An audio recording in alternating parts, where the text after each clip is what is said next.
దేవతలకు రాజైన ఇంద్రుడి శరీరం అంతటా కళ్ళు ఎందుకు ఉంటాయో మీకు తెలుసా? అత్యంత తపస్సంపన్నుడైన గౌతమ మహర్షి భార్య అహల్య అపురూప సౌందర్యవతి. ఒకరోజు అహల్య అందాన్ని చూసిన ఇంద్రుడు కామవాంఛకు గురవుతాడు. ఎలాగైనా ఆమెను పొందాలని సమయం కోసం వేచి చూస్తాడు. ఒకరోజు తెల్లవారుజాము కాకముందే ఇంద్రుడు కోడి రూపంలో కూత కూసి గౌతముడిని నిద్రలేపుతాడు. గౌతముడు తెల్లవారింది అనుకుని నది స్నానానికి వెళ్తాడు.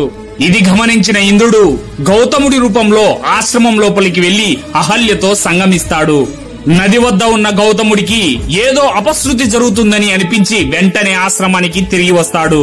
ఆశ్రమానికి వచ్చి జరిగిన ఘోరాన్ని తెలుసుకున్న గౌతముడు ఇంద్రుడిపై ఆగ్రహిస్తాడు. కామంతో కళ్ళు మూసుకొని పోయిన నీ శరీరంపై 1000 యోనులు ఏర్పడతాయని శపిస్తాడు. ఈ శాపం వల్ల ఇంద్రుడు లోకంలో అపకీర్తి అవమానాలను ఎదుర్కొంటాడు.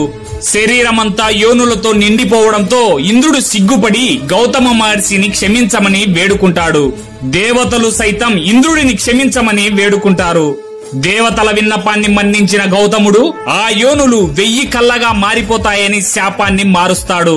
అప్పటి నుంచి ఇంద్రుడు సహస్రాక్షుడిగా పిలువబడుతున్నాడు. అంటే 1000 కన్నులు కలవాడిగా పేరు పొందాడు. ఈ వీడియో నచ్చితే చిన్న లైక్ చేసి మన ఛానల్ ని సబ్స్క్రైబ్ చేసుకోండి. ఈ పురాణ కథలో తప్పు ఎవరిదో మీకు తెలిస్తే కామెంట్ చేయండి. Download ShareChat.